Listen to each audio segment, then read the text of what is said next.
குப்பைக்காரன் 3 point வச்சிருக்கேன்னு 3 point வச்சு நிம்மதியாக குடும்பம் நடத்துறானே, 1 பாயிண்ட் வச்சு குடும்பம் நடத்த தெரியல உனக்கு அண்ணனுக்கு. யாரை பார்த்து குப்பைக்காரங்கிற நீ? தூய்மை பணியாளர். அவ எவ்வளோ ஆணவம் அழிச்சாட்டிய வார்த்தை, அர்த்தம் இல்லாத வார்த்தை அது. 3 பாயிண்ட் வச்சிருக்கா, 30 பாயிண்ட் வச்சிருக்கான், குடும்பம் நடத்துறானே. உங்க நொன்னே 1 பாயிண்ட் வச்சு குடும்பம் நடத்த தெரியலையே. இங்கடா என்னை விட்டுட்டு கல்யாணத்துக்கு போனேங்கிற வெறியில தானே போவோம் அந்த அம்மா. ஒரு தென்றல் புயலாய் மாறியதேன்னு போகுது. விளக்கமத்தை கொண்டு அடி சங்கீதாம்மா, பயப்படாத. விஜய் அடி உன் புருஷன் தானே, உன் புருஷன் தானே. பிறந்த மணியாரது புள்ள பத்திரிக்கல, என்ன வைக்க வேண்டியிருக்கு? விளக்கமத்தை கைட்டு சாணியை கரைச்சி அடி. அது இலங்கைக்கார பொண்ணுங்க, ஆல்ரெடி போரில் பாதிக்கப்பட்ட ஒரு நாடுங்க. அதுலேருந்து லண்டன் போய் அங்கேருந்து அது ரைட் அந்த அம்மாவுக்கு வேணுங்க. இவனை ரசித்து வந்து கல்யாணம் பண்ணிச்சு பாருங்க. பணக்காரியாக இருந்தானே சோபா சந்திர வளைச்சி போட்டாங்க. ஏழை விட்டு போனா தான் கட்டிருப்பியா?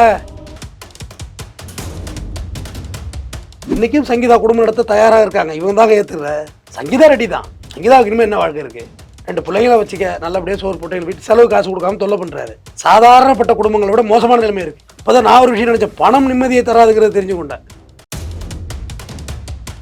இதே பொண்டாட்டி கம்ப்ளைண்ட்டுக்கு பதில் திரிசா கம்ப்ளைண்ட் கொடுத்தா அவன் பக்கம் இருப்பான், ஸ்டாண்ட் வித் விஜய்ன்னு இருப்பேன்.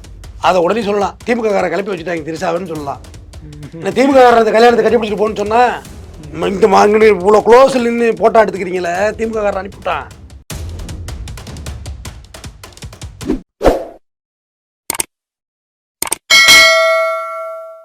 மெட்ராஸ் டவுன் பஸ் நேயர்களுக்கு வணக்கம். இன்றைய நிகழ்வில் நம்மோடு குற்றவியல் வழக்கறிஞர் திரு ஆர்.எஸ். தமிழ்வேந்தன் அவர்கள் இணைகிறார்கள். சார் வணக்கம். சார் வணக்கம். இப்போ கூட ஒரு செய்தியில சங்கீதா அவர்களை வீட்டுக்குள்ளேயே அனுமதிக்க மறுக்கிறதா அவங்க சொல்றாங்க. ஆமாம், 2 வருஷமா அனுமதிக்கல. அது திருந்துவான்னு உட்காந்து பார்த்துட்டு இருக்கு. இவங்க எல்லாம் ஒன்று கூடிக்கிட்டு தூபம் போட்டுக்கிட்டு அது உள்ள விடலை. நீங்க இவங்கன்றது யார் சார் சொல்றீங்க? இவங்க அப்படின்றது இவங்கன்னா அவங்கன்னு ஒருத்தர் இருக்காங்க. அவங்கன்னா இவங்க, இந்த இவங்கன்னா இவங்களுக்குள்ளே ஒரு இவங்க. நம்மளை சுற்றி எக்ஸ்பீரியன்ஸ் பாதுகாப்பு இருக்கு. நம்ம ஒரு பெரிய ஆளுங்கிற மனநிலை உங்களுக்குள்ளே வருது இல்லை. காலைல தான் படித்தேன், ஐயா ஒரு எழுத்து படித்தேன். நான் என்பது மிகப்பெரிய அகராதி சொல். நான் என்பதே ஒரு அகராதி சொல்லுங்கிறார். அதாவது ஆணவ சொல். நான் அப்படின்றது ரொம்ப ஆணவ சொல். அதில் நாமெல்லாம் யாருங்கிறது இதை விட மோசமான வார்த்தைன்னு. பயங்கரமான மீனிங் அதுக்குள்ளே இருக்கு, மடங்கி கிடக்கு. அப்போ இதான் இப்போ வர்றேன். ஜாய் கிறிஸ்டல்டா கம்ப்ளைண்ட் கொடுத்த தொட்டு நான் மாதம்பட்டிக்கு சப்போர்ட்டாக பேசினேன். ஸ்ருதி இருக்காங்கல்ல, அவங்க கம்ப்ளைண்ட் கொடுத்துருந்தாங்கன்னா மாதம்பட்டி நான் அடித்து பேசியிருப்பேன். இப்போ அதே விஜய் மேட்டருக்கு வாங்க. நமக்கு ஒன்றும் விஜய் ஒன்றும் எதிரியும் கிடையாது, ஒன்றும் கிடையாது. அவன் ஆளே கிடையாது எனக்கு. ஓகே, நான் வேறு ரூட்டில் பயணிக்கிறேன், நீ வேறு ரூட்டில் பயணி. நீ படம் அடித்தா பார்ப்போம். இதே பொண்டாட்டி கம்ப்ளைண்ட்டுக்கு பதில் திரிசா கம்ப்ளைண்ட் கொடுத்தா அவன் பக்கம் இருப்பான், ஸ்டாண்ட் வித் விஜய்ன்னு இருப்பேன். அதை உடனே சொல்லலாம், திமுக காரை கிளப்பி வச்சுட்டாங்க திரிசாவுன்னு சொல்லலாம். திமுக காரத்தை கல்யாணத்தை கட்டி பிடிச்சிட்டு போன்னு சொன்னா, இங்கே வாங்கினு இவ்வளோ க்ளோஸில் நின்று போட்டோ எடுத்துக்கிறீங்களே, திமுக காரன் அனுப்பிவிட்டான். நீ 1000 சொல்லலாம், 1000 பேர் 1000 மட்டும் வச்சிருக்கானு எல்லா கட்சிக்காரனையும். ஆனால் ப்ராப்பர் ரிஜிஸ்டர்ட் மனைவியை மட்டும் தான் மேடையில் ஏற்றுவாங்க. எழுதி வச்சுங்க. எந்த தலைவர், எம்ஜிஆர் ஆரம்பித்து எல்லாரையும் சொல்லுவேன், கலைஞரை யாரும் சொல்லுவேன். நீ அலிகேஷன் யாரோன்னு சொல்லு, ஆனால் அங்கீகரிக்கப்பட்ட சட்டப்பூர்வ மனைவி இருக்காங்களா அவங்கள தான் மேடையில் ஏற்றுவாங்க. காரணம் அது ஒரு பெரிய ஸ்ட்ராட்டஜி. அது நீ ஒரு அரசியல்வாதியாக இருந்தால் உன் கூட இருக்கிறவெல்லாம் தற்குறி இல்லைன்னா நீ என்ன பண்ணியிருக்கணும்னா, நான் சொல்கிற அரசியல் சங்கீதா மேடம், அண்ணாவோட எதிர்காலமே இதுதான். உங்களுக்கு அவருக்கு 1000 சண்டை இருக்கலாம், அதை நீங்கள் பேசிக்கலாம். 250 கோடி சிங்கிள் ஷாட்டு. தேர்தல் வரையும் இருங்க, இன்னும் 1 மாதம் இருங்க, கல்யாணத்தெல்லாம் அவர் கூட போயிட்டு வாங்க. அவங்க ரெடி. இன்றைக்கும் சங்கீதா குடும்பம் நடத்த தயாராக இருக்காங்க. இவங்க தாங்க ஏற்றுற சங்கீதா ரெடி தான். சங்கீதாவுக்கு இனிமேல் என்ன வாழ்க்கை இருக்குது? 2 பிள்ளைங்களை வச்சுக்க, நல்லபடியாக சோறு போட்டு வீட்டு செலவு காசு கொடுக்காம தொல்லை பண்ணுறாரு. சாதாரணப்பட்ட குடும்பங்களை விட மோசமான நிலைமை இருக்குது. இப்போ தான் நான் ஒரு விஷயம் நினச்சேன், பணம் நிம்மதியை தராதுங்கிறது தெரிஞ்சுக்கொண்டேன். பணம் மட்டுமே இங்கே நிம்மதி வந்துடாது. ஜாலியாக இருக்குது. நீ சொன்னிலே, இப்போ ஒரு பொண்ணு சொன்னிச்சில்ல, குப்பைக்காரன் 3 பாயிண்ட் வச்சுருக்கேன்னு, 3 பாயிண்ட் வச்சு நிம்மதியாக குடும்பம் நடத்துறானே, 1 பாயிண்ட் வச்சு குடும்பம் நடத்த தெரியல உனக்கு அண்ணனுக்கு. யாரை பார்த்து குப்பைக்காரங்கிற நீ? தூய்மை பணியாளர். அவ எவ்வளோ ஆணவம் அழிச்சாட்டிய வார்த்தை, அர்த்தம் இல்லாத வார்த்தை அது. 3 பாயிண்ட் வச்சிருக்கா, 30 பாயிண்ட் வச்சிருக்கா, குடும்பம் நடத்துறானே. உங்க நொன்னே 1 பாயிண்ட் வச்சு குடும்பம் நடத்த தெரியலையே. நீங்க ப்ராப்பர் ஒய்ஃபு பிரச்சனை இல்லைன்னா இப்போ யாருங்க பேச போறா? சங்கீதா கொண்டு புகார் கொடுத்து செங்கல்பட்டு கொடுத்து திமுகவோட சதி வலையாம். அதில் ஒருத்தர் கிளம்பிட்டான் நேற்றுக்கு. அது ஃபேக்குங்க. ஏய், கோர்ட்டில் நம்பர் ஆயிருக்கா? டேய், எதனா ஃபேக்குங்கிறீங்க? ஃபேக்காக இருந்தால் அந்த வக்கீல்லாம் ஜெயிலுக்கு போயிடுவான், தெரிஞ்சுக்கோ. சும்மா ஃபைல் பண்ண முடியுமா உங்கள் மேலே டிவோர்ஸ் கேஸு? கல்யாண பத்திரிக்கை வேணும், ஆதார் கார்டு வேணும், சும்மா அப்படி ஃபைல் பண்ணுறோம், ஃபோட்டோ வேணும், கையெழுத்து வேணும். சும்மா இந்நேரம் சங்கீதா ப்ரெஸ் மீட் வச்சிருக்க மாட்டாங்களா? நான் ஃபைல் பண்ணவே இல்லைன்னு. ஒரு நல்ல திறமையான அரசியல்வாதினா என்ன செய்ய வேண்டும் சொல்கிறேன்.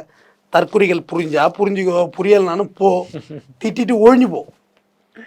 சங்கீதா கரெக்ட் பண்ணி தேர்தல் வரையும் கூட வச்சுக்கோ. ஆனால் திரிஷா மேடம் விட மாட்டாங்க. அங்கே தான் ட்விஸ்ட்டு. அங்கே தான் ட்விஸ்ட்டு. அவங்க இதுக்கு முன்னாடி 4-5 பேர்கிட்ட இருந்து வாழ்ந்து வந்தவங்க தான். குந்தவை பாகுபலிலேருந்து வந்தவங்க தான். எனக்கு மெட்ராஸிலே திரிஷா வீடு மட்டும் தான் தெரியுங்கிறான் அவன் மேடையில் ஏறி. எங்கே விட்டாலும் திரிஷா வீட்டுக்கு போயிடுவோங்கிறான். ஏடா மோப்பனாயடா, நீ மோப்பனாயடா, ஏன்டா வெக்கங்கிட்டவனா? பாகுபலி சொல்கிறாங்க மோப்பனாய் மாரி அங்கே போயிடுவானா? நாய் தான் போவோம் அதுமாரி மோந்துக்கிட்டு. ஏன்டா மெட்ராஸில் விட்டா எனக்கு சென்ட்ரலுக்கு போக தெரியும், ஏர்போர்ட்டுக்கு போக தெரியும், தலைமைச் செயலகம் கூட போய் நான் காவந்து பண்ணி ஓடிட மாட்டேன். மெரினா பீச்சில் நீந்தி அப்படியே எங்கள் ஊருக்கு போயிடுவோம், ஆந்திரா கூட சொல்லாமல் இல்லையா? இப்போ வைசாக்கில் போய் எழும்பிடுவேன்ட்டான்னு திரிஷா விட்டு போடுவோங்கிறாங்க. திரிஷா மேடம் இப்படிங்கிறாங்க, இப்படி கை வச்சு அது சப்போர்ட். அதுக்கு பேர் என்ன அர்த்தம்? அதுக்கு இப்படி சொல்கிறாங்க, ஹோல்டிங் பண்ணுறாங்க போல இருக்கு. அட படுபாவிகளா, உங்களுடைய கள்ளக்காதலை இப்படியாடா மேடையில் வந்து அரங்கேற்றுவீங்க? வெக்கம் கட்டுவீங்களா? ஏங்க இப்போ ரொம்ப பேஷன் ஆகி போச்சு கேமராமேன் சார், நெறியாளர். மேடையில் வந்து நடிகர்கள் டைரக்டர்லாம் தண்ணி அடிக்கிறதெல்லாம் பேச ஆரம்பிச்சிட்டாங்க. இல்லை இளைமறை காயாக இருக்குன்ற அடுத்த ஜெனரேஷன் கெட்டு போயிடுவான். நான் இப்போ எத்தனாவது ரவுண்டு போயிட்டுருக்கு, 4வது ரவுண்டு போயிட்டுருக்குன்னு பேசுகிறாங்களா? இது நல்ல டேரக்டர். முன்னாடி இந்த மிஸ்கின்லாம் வந்து என்ன பேசுகிறாருன்னே தெரில. இளையராஜா அவங்கிறாரு, சர்வசாதாரணமாக மிஸ்கின்லாம் தண்ணி அடிக்கிறத பற்றி பேசுகிறாரு. அது தவறுண்ணா. மிஸ்கின் நீங்கள் நல்லா படம் எடுக்கிறீங்க, அதெல்லாம் வேணாம், இதெல்லாம் சொல்லாதீங்க. அந்த படத்தோட ஷார்ட்டு டபுள் மீனிங்கில் பேசுகிறது, மேடையில் வந்து லேடிஸோட பாடி ஷேம் பண்ணுறது. நீங்கள் இப்போ ஆடியோலாஜிக்கு தானே போகிறீங்க, அங்கே ஏன் இப்படி அவுத்து காட்டிட்டு போகிறீங்க? கொஞ்சம் நல்லா தான் ட்ரெஸ் பண்ணிட்டு போங்களேன். அங்கே தான் போட்டு கேள்வி கேட்குறாங்க, நோன்றாங்கன்னு தெரியுதுல்ல. நல்லா தான் ட்ரெஸ் பண்ணிக்கோமேன்னு சொல்கிறேன். நம்மளே அவங்கள விமர்சனப்படுத்திக்கணும். இப்போ இந்த பிள்ளைங்க மாரி பெயிண்ட் அடிக்கிறது இருக்குல்ல, எனக்கு ரொம்ப பிடிச்சிருக்கு. எனக்கு அடிக்கிறது போல் ஆசை இருக்குது. இதில் கோடு போடணும்னு ஆசை இருக்குது. சின்ன பையலுக்கு போட்டு விடுவேன். ஏன்னா நான் போட முடியாது நம்மளுக்கு. பட் நானே போட்டு நான் ஏன் ட்ரோல் ஆக்கிக்கணுங்கிறதா போடலை. பட் எனக்கு பிடிச்சிருக்கு. சரி, கலர் கலராக அடிச்சிக்கணும்னு ஆசையாக இருக்குது. எல்லாம் ஜுலு ஜுலுன்னு கோழி குஞ்சு மாதிரி இருக்கும் தலை எனக்கு. பட் அது விமர்சன பொருளாகவும் நான் தவிர்க்கிறேன். அப்போ எவ்வளோ நம்மளோட ஆசைகளை அடக்க வேண்டியதாக இருக்குது. ஒயிட் ஷர்ட் மெயின்டைன் பண்ணுறது ரொம்ப கஷ்டம், ரொம்ப ரொம்ப கஷ்டம். மெயின்டைன் பண்ணுறோம். இதெல்லாம் எதுக்காக வேண்டி? பப்ளிக்காக வேண்டி. நம்ம இப்படி தான் இருக்கணும், சமூகத்தில் நமக்கான அடையாளப்படுத்தணும். அதை விஜய் செய்யவே இல்லை. இப்போ மணி என்ன ஆகுது? மணி 12:05. இப்போ சொல்கிறேன், இந்த நேரம் விஜய் வீட்டில், விஜய் வாசலில் சங்கீதா அவர்கள் தர்ணாவில் இருக்கிறாங்க, உள்ள உடலை. அப்போ நீங்கள் எதை இங்கே ப்ரொமோட் பண்ணுறீங்க? எவ்வளோ வைத்தறிச்சலாக இருக்கும் அந்த அம்மாவுக்கு. எங்கடா என்னை விட்டுட்டு கல்யாணத்துக்கு போனேங்கிற வெறியில் தானே போவோம் அந்த அம்மா. ஒரு தென்றல் புயலாய் மாறியதேன்னு போகுது. விளக்கமத்தை கொண்டு அடி சங்கீதாம்மா, பயப்படாத. விஜய் அடி. உன் புருஷன் தானே, பிறந்த மணியாரது புள்ள பத்திரிக்கையில் என்ன வைக்க வேண்டியிருக்கு? வெள்ளக்கமத்தை கைட்டு சாணியை கரைச்சி அடி. கூட இருக்க வெள்ளை சட்டையில் போட்டு ஒருத்தன் நிற்பான் புல்லண்டு போட்டுட்டு, அவன் தள்ளி எடுத்து ஊற்றி விடலாம். இல்லை என்னடா நியாயம் பேசுறீங்க? உங்க கூட்டு பொண்ணா இருந்தால் பேசுவீங்களா? அது இலங்கைக்கார பொண்ணுங்க, ஆல்ரெடி போரில் பாதிக்கப்பட்ட ஒரு நாடுங்க. அதுலேருந்து லண்டன் போய் அங்கேருந்து அதிரைட் அந்த அம்மாவுக்கு வேணுங்க. இவனை ரசித்து வந்து கல்யாணம் பண்ணிச்சு பாருங்க. பணக்காரியாக இருந்தாலும் சோபா சந்திரத்தை வளைச்சி போட்டாங்க. ஏழை விட்டு போனா தான் கட்டிருப்பியா? விஜய் அன்னைக்கு உச்ச நட்சத்திரம் அழகா வேற தெரிவாரு. வர ஏங்க ரொம்ப மோசடியா தெரியுது ஒரு மூஞ்சி. அப்ப நல்லா தெரியும், அழகா இருப்பாரு, காதலுக்கு மேலே சூப்பரா இருப்பாரு. அந்த சீசன்ல வந்து கல்யாணம் பண்ணாங்க. பணக்காரி. அன்னைக்கு விஜய் லெவல்லாம் கம்மி தான். இன்னைக்கு பொருளாதாரம் இங்கே உயர்ந்து போச்சு. அவங்க பொருளாதாரத்தை விட கேரியர் உச்சம் இல்லைங்க. ஏன் இந்த அம்மா இப்போ வீட்டுக்குள்ள இருந்தால் உனக்கு என்ன ஆகிடும்? இன்னைக்கு வரைக்கும் அதுதான் ப்ராப்பர் பொண்டாட்டி. டிவோர்ஸ் ஆகிற வரையும் அதுதான் பொண்டாட்டி. சட்டப்படி நீதிமன்றத்தால் விவாகரத்து கொடுக்கும் வரை அன்னைக்கு கொடுத்த உடனே வீட்டு விட்டு போகணுங்கிற அவசியம் இல்லை. அதுக்கு ஒரு எக்ஸ்டென்ஷன் பீரியட் வாங்கிக்கலாம். 1 மாதம் நான் பொருளாக எடுக்கணும், டைம் கொடுங்க. கோர்ட்டு கொடுக்கும். போலீஸ் ஹெல்ப் பண்ணும். கோர்ட்டு அங்கே போனால் அடிப்பாங்க, எனக்கு போலீஸ் ஹோப் பண்ணுவாங்க. இவ்வளோ விஷயங்கள் இருக்குது. கோர்ட்டுக்கு ஒரு விஜய் போனால் வாரண்ட் வைப்பாங்க. மேலும் மேலும் பிரச்சனையை பெரிதாக்குறாரு விஜய். நேற்றோட முடிஞ்சு போச்சு.